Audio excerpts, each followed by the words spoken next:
thank you for being here. This is quite a mess.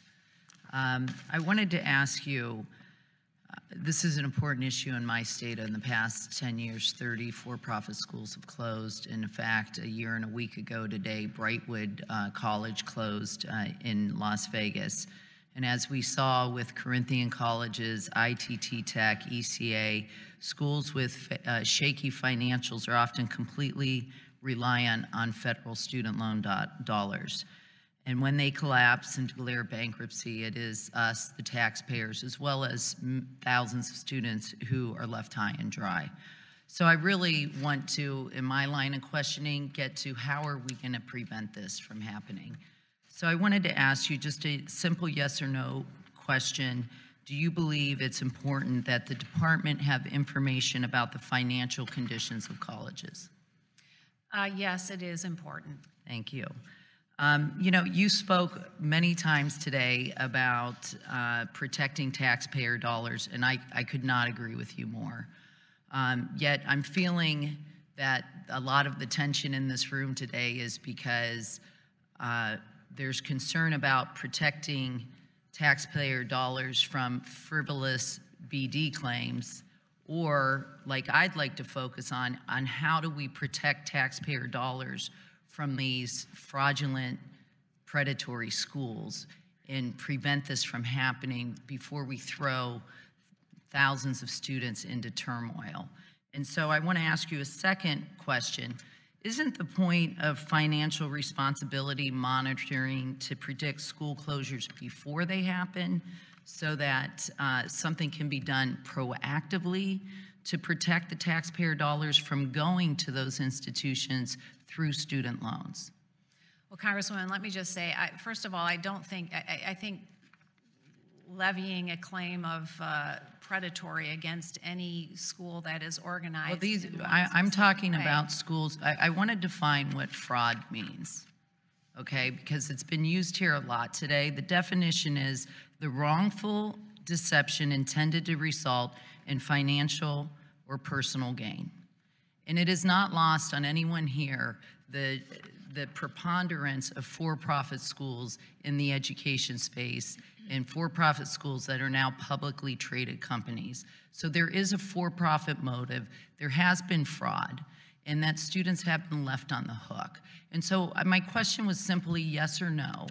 Do you believe that the point of the financial responsibility monitoring is to predict?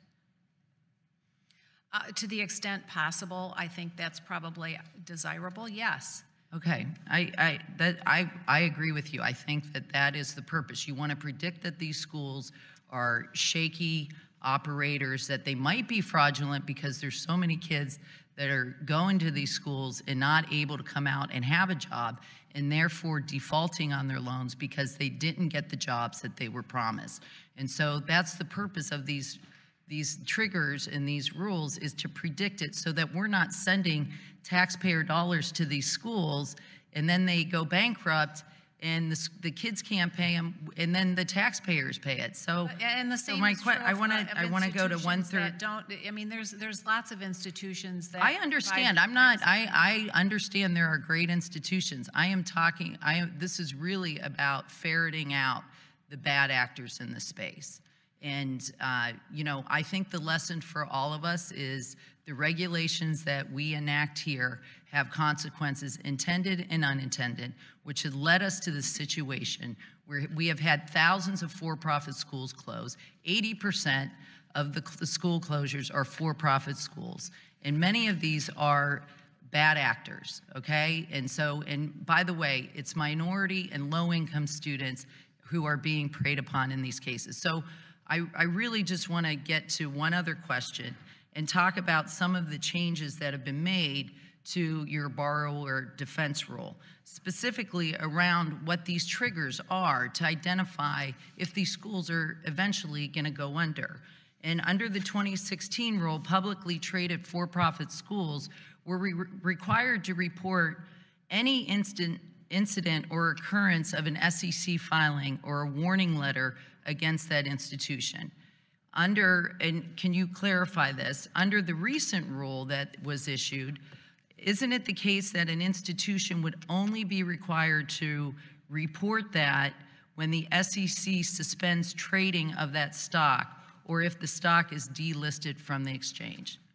There are changes in the reporting requirements for financial measures for an institution in the 2019 rule. Okay, so But there are a number of different measures that are required, and there are triggers that will happen to send up flags if an institution is in jeopardy.